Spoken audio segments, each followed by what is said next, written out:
Bonjour à toutes et à tous, soyez les bienvenus pour le visionnage de la nouvelle vidéo de ma chaîne YouTube, Seven's Rank.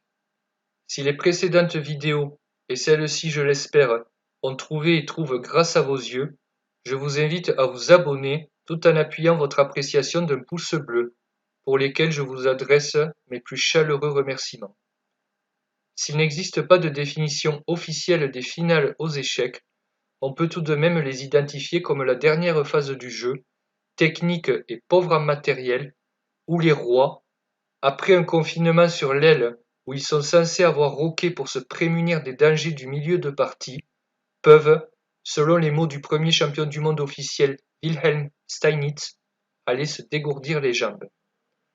La masterclass à laquelle vous allez maintenant assister nous est offerte par Alexander Morozevich, au détriment du grand maître international moldave puis roumain Dorian Rogozenko, quadruple champion d'échecs de Moldavie junior et champion de Moldavie, toutes catégories confondues.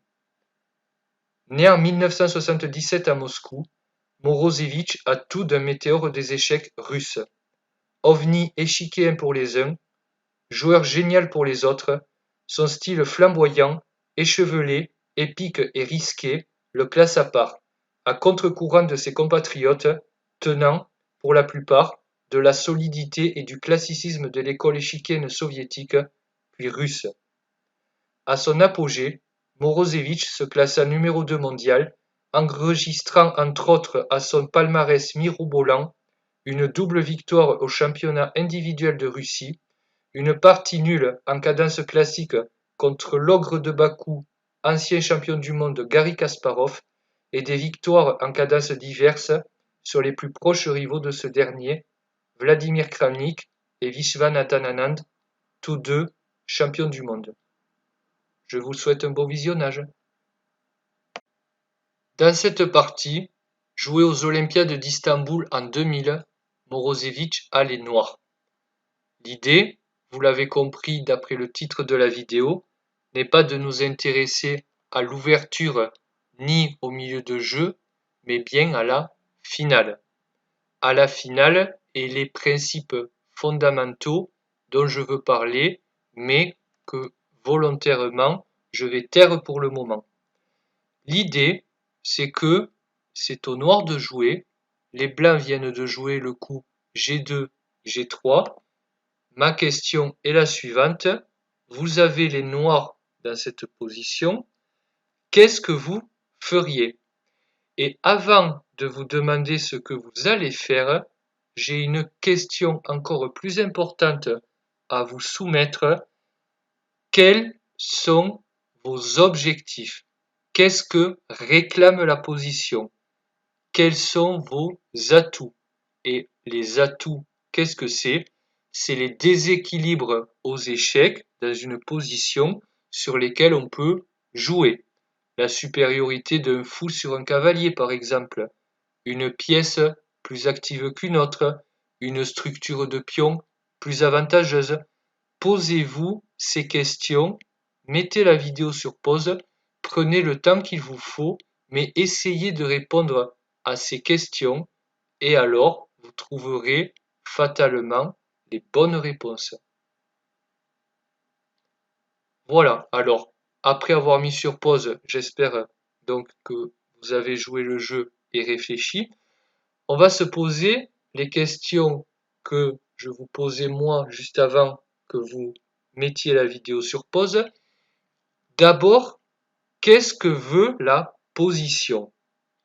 Mais qu'est-ce que veut la position? C'est lié à une autre question. Quels sont mes atouts ou bien mes faiblesses? Alors, on va essayer de répondre à toutes ces questions pour entrevoir la suite à donner à cette partie. Si on se base du point de vue des blancs, qu'est-ce qu'on voit?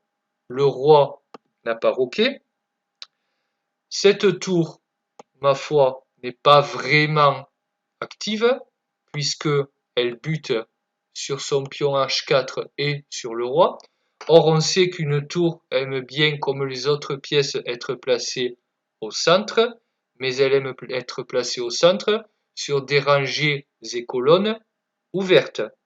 comme c'est le cas, notez-le ici, de la tour en D7.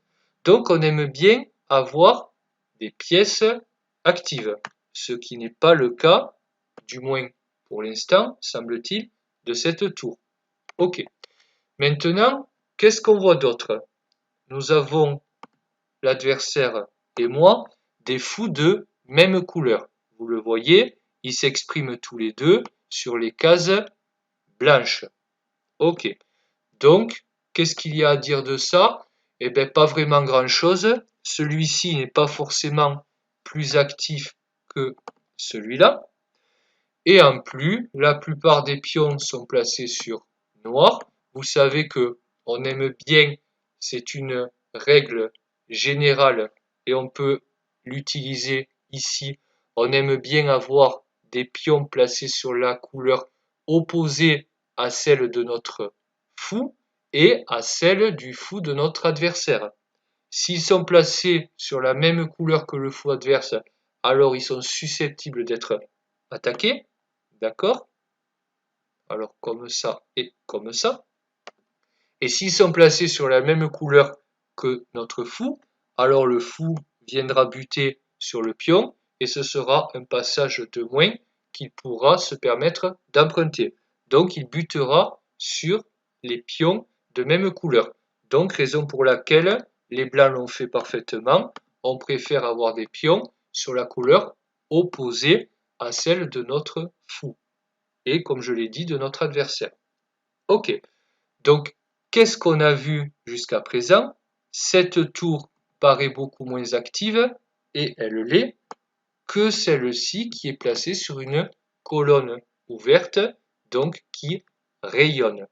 Ok, qu'est-ce qu'on voit d'autre? La dame H6 semble moins puissante pour l'instant que la dame C3, puisqu'elle paraît excentrée. Elle est sur la bande, la colonne H, et elle n'a pas l'air vraiment active. Ok. Et maintenant, il y a un dernier point à voir. C'est le point peut-être le plus important, ou en tout cas aussi important que celui de l'activité des pièces et donc des rois.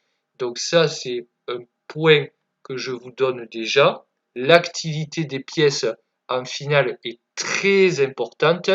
Comme le disait le grand joueur états-unien et premier champion du monde officieux du jeu d'échecs, Paul Morphy, l'étudiant en droit Paul Morphy, états-unien, help your pieces, they will help you.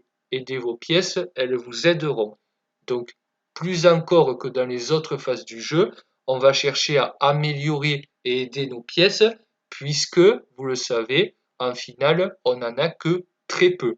Autant leur demander le maximum. Ok.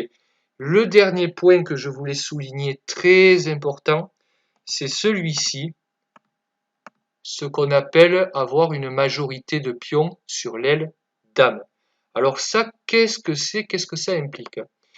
Vous savez que généralement, ça n'a pas été fait dans cette partie, par les noirs oui, les joueurs vont tous les deux roquer pour mettre le roi à l'abri. Ça, c'est un premier point. Et pourquoi est-ce qu'on cherche à roquer? Pour mettre notre roi à l'abri de quoi? Des pièces adverses, puisqu'il y en a beaucoup plus dans le milieu de partie, surtout au sortir de l'ouverture, que dans l'entrée en finale. Vous êtes d'accord? Et généralement, on aime faire le petit roc. Pourquoi le petit roc? Parce que ça nécessitera deux tempos de temps à utiliser, deux coups, celui de sortir le fou et celui de sortir le cavalier. D'accord? Donc ça nécessitera 2 temps, tandis que si on veut faire le grand roc, ça nécessitera 3 temps, puisqu'en plus il y a la dame à sortir. Donc généralement, on va chercher à faire le petit roc. Or, quand un petit roc est fait, qu'est-ce que ça implique? Le roi s'éloigne de l'aile dame, puisqu'il vient sur son aile, à l'aile roi. Or, si le roi s'en va, alors maintenant, on a des pions pour pousser à l'aile dame, et fatalement, ces pions vont se rencontrer avec ceux de l'adversaire, les blancs, et puisqu'on en a un de plus, dans la lutte qui va suivre entre les pions noirs et les pions blancs, eh bien c'est le camp qui a la majorité à l'aile dame qui va créer un pion passé, puisque tous vont s'échanger.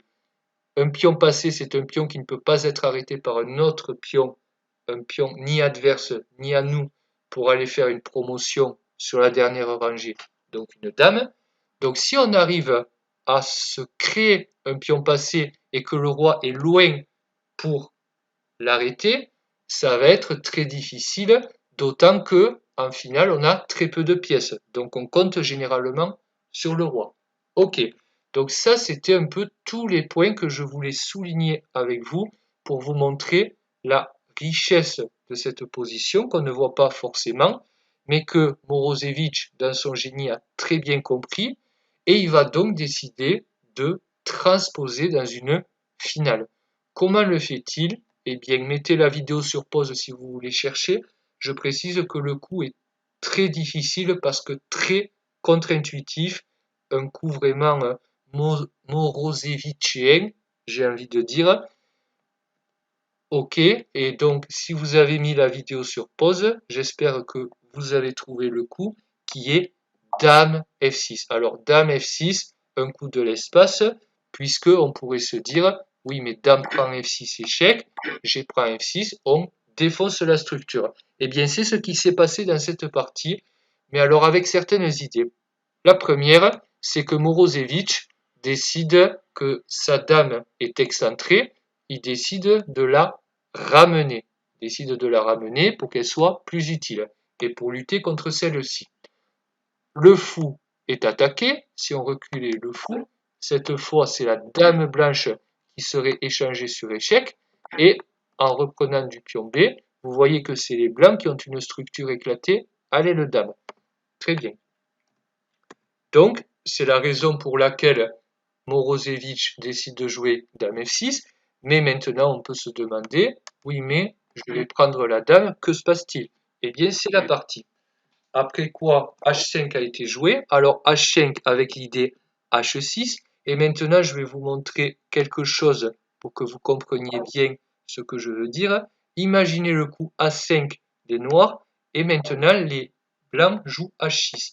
Alors H6, c'est un coup qu'on appellerait un pattern, il donnerait ce qu'on appellerait un pattern, puisque imaginez, alors ce n'est pas possible, mais imaginez, je fais un mauvais coup, que la tour vienne par exemple sur B8. Alors c'est pas possible, mais ça ferait échec et mat. D'accord? C'est la raison pour laquelle des forts joueurs sont capables de se prémunir longtemps à l'avance de menaces lointaines qui, pour ainsi dire, n'existent pas encore ou pourraient exister. Je prends souvent l'exemple de l'entrepreneur qui n'a pas envie de se retrouver dans une mauvaise situation financière pour entrevoir le dépôt de bilan. Bien sûr que non, on s'en prémunit longtemps à l'avance et on n'attend pas d'avoir un découvert énorme. Et bien là, c'est pareil. H5 vient avec des velléités de faire H6 et mettre le roi dans une boîte. Qu'est-ce qu'a fait Morozevich? Il a joué H6 lui-même, bloque le pion, et maintenant on voit que le pion est bloqué sur une case blanche de la couleur du fou de Morozevich. Bon, ça c'est bien, et de la couleur du fou de Rogozenko, mais le problème c'est que lui a le fou de case blanche. Ok, alors pourquoi les blancs ont-ils fait H5? Alors c'est avec l'idée de faire un tour H4 qui est joué, et maintenant, qu'a joué Morozevich? Alors il a joué un coup très utile qui va empêcher tour D4 pour venir contester la suprématie des noirs sur la colonne D, mais en même temps Morozevich va jouer un coup technique très correct. Quand vous ne savez pas quel pion avancer pour créer un pion candidat qui doit devenir un pion passé, avancez toujours celui où il n'y a rien en face. En l'occurrence, vous allez jouer le coup C5. C5 vient proposer, bon déjà vient contrôler la case D4 pour empêcher la tour de se mettre dessus, mais également sur B4, vient surveiller la poussée B4, et c'est le pion qu'on joue quand on veut se créer une majorité, on joue toujours le pion qu'on a en plus, devant lequel il n'y a pas de pion adverse. Ok, donc maintenant on va un peu avancer. Fou E2 a été joué. Fou B3 empêche des poussées du pion B et vient contrôler la case D1 en liaison avec la tour. Donc il faut que les blancs fassent attention. Tour F4 attaque le pion en F6. Roi G7. G4. On met malheureusement un autre pion sur G4 et on bouche un peu le retour de la tour éventuellement vers H4. Bon, ce ne serait pas forcément utile là, mais c'est pour dire qu'on prend des cases à la tour. Tour F6, on vient défendre latéralement. Tour E4, roi F8, tour F4 et A5. Ok, A5 vient jouer un autre pion, peut-être pour faire du A4 et bien contrôler maintenant notre fou, le protéger comme il faut. Ce fou qui est très actif, donc on voit que cette tour est plus active que celle-là et ce fou est plus actif que celui-là. Donc vous avez compris les principes fondamentaux de ce soir. L'avancée des pions à l'aile dame, la majorité à l'aile dame mise en branle et l'activité des pièces. Et on va voir que ça ne va pas être fini. Ok, donc maintenant, tour E4, tour D8, tour F4, aller-retour, roi E7, tour E4, échec, roi D6, et regardez, Morozevich, l'air de rien, il vient sur case noire, la couleur opposée à ce fou qui ne pourra pas attaquer le roi, il vient activer son roi, la dernière pièce à venir en jeu. À noter qu'on ne peut toujours pas jouer tour D4, donc maintenant fou D1, on a envie d'échanger ce puissant fou contre celui-ci qui n'était pas très actif. Est-ce qu'on accepte? La réponse est non. Et il vient jouer fou E6, mettre une pression sur le pion G4. Ok, maintenant, il a joué fou E2, F5. On essaie d'attaquer la tour, le pion, et on enlève un pion doublé. On dédouble notre pion. G prend F5, attaque la tour, tour F4. Est-ce qu'on rapatrie le fou? Bien sûr que non. Roi E5 plus efficace, protège le fou tout en activant le roi. Alors depuis tout à l'heure, ce roi est venu par case noire pour s'activer. Regardez celui-là, toujours pas. Et il ne peut pas venir aller le dame parce que coupé par la tour D8.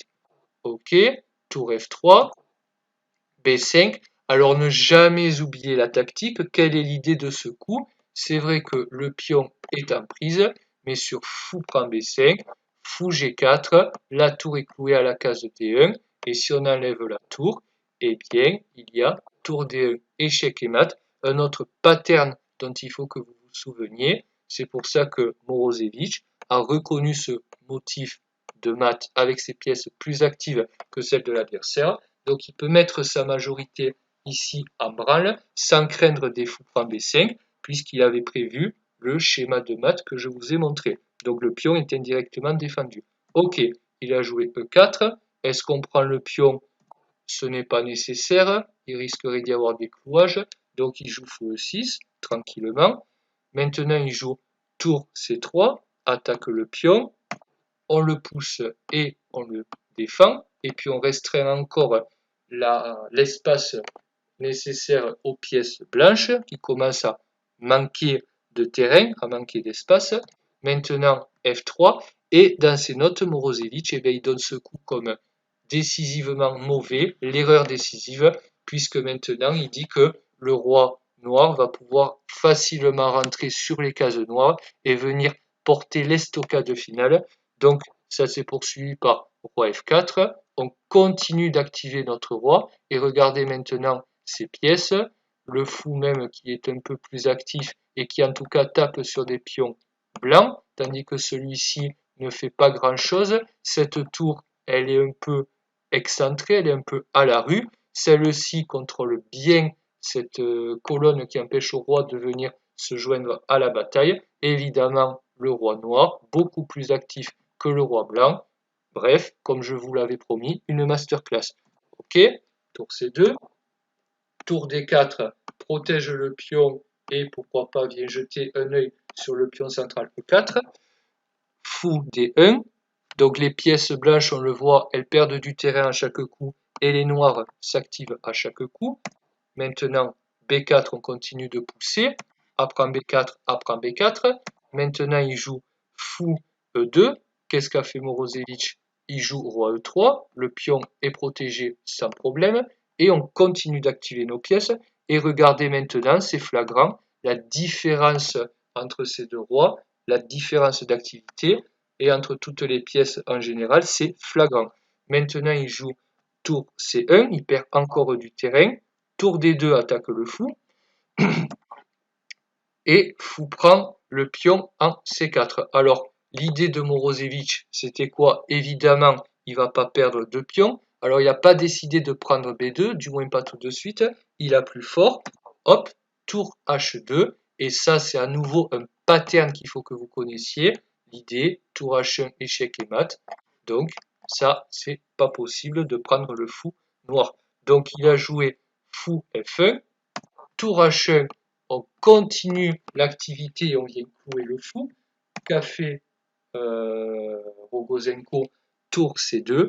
Mais après le coup, tour H3, fou H3, les blancs ont abandonné puisque le fou est cloué, il va être pris et il n'est pas possible, ma foi, de le défendre correctement. Par exemple, ici, il y aurait simplement les échanges généraux. C'est une simple variante, mais il y en a sûrement d'autres. Roi prend F3 et on va aller gratter les pions et ça va gagner tout seul avec des pions passés.